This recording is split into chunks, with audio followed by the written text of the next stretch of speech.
Friends, family, subscribers to the YouTube channel Adventuring with the S.G.O.C.C. Of late, during these winter months, when it's cold outside and we're not outside doing actual exploring as much as we'd like, Tim and I started working with rocks. We've been rock hounding quartz, and we literally have three 3-gallon buckets and two range bags filled with rocks. Just all manner of rocks. So we start with the shaping process. Here's that obelisk onyx. It's all shaped up where I want it. So now the tedium of the sandpaper. Here I start out with 80 grit. Got a movie going, and these are the stones that I'm going to be working with right here. And you can see this one. I don't know if you can see it close up.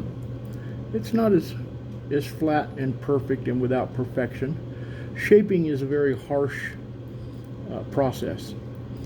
So I'm taking this one, have my ever-present container of water, and you just look at the stone and see what you need to do to it to get it to that flat, faceted place.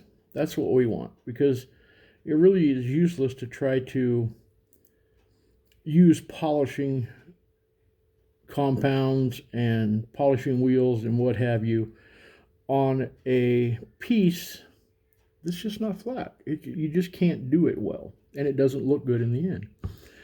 So 80 grit paper, a little dab of water, and the hardest part about these is holding on to them, really. So I start out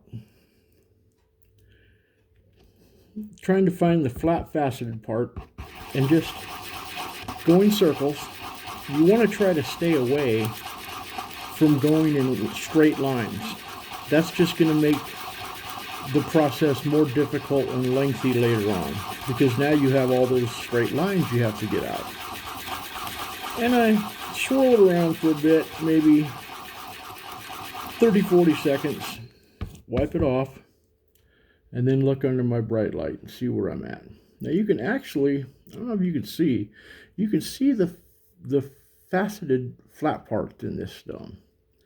But you can also see there's a little depression there, right up here. That little depression is showing us that we need to take the whole plane down till it's even with that. And there's a slight depression in another area.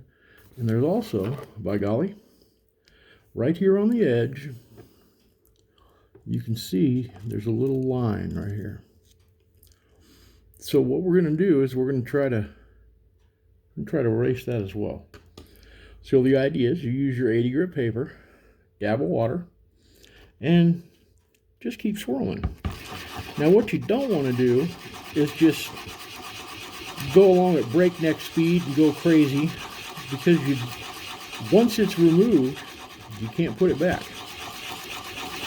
So again, I swirl the stone 30-40 seconds. Now if you use harder pressure, of course, you'll take a little more off. Lighter pressure as you get up into the higher grits. And you can hear it. And you can kind of watch the result of your swirl. When it's all flat and nice and even, looks like you're getting pretty close there. Yeah, that little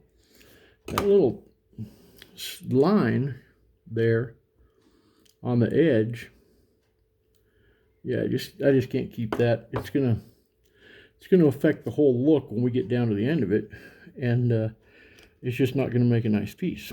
So we keep going. I use wet, dry sandpaper like you would if you're working on a body of a car. It's fantastic. Keep it wet. I've got a piece of 1x8 pine that I put as my surface. Keeps things nice and firm. Doesn't get away from me.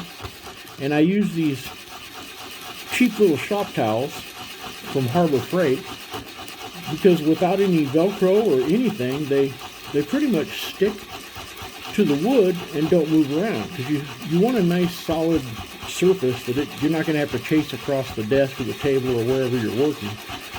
That would just be ridiculous. You can hear I'm pushing a little harder on this one. Let's see if I can get a little better definition. Boy, that got out a lot of stuff. That little rascal on the edge though, and that little depression. Let's see if we can get it near the camera. See if you can see that.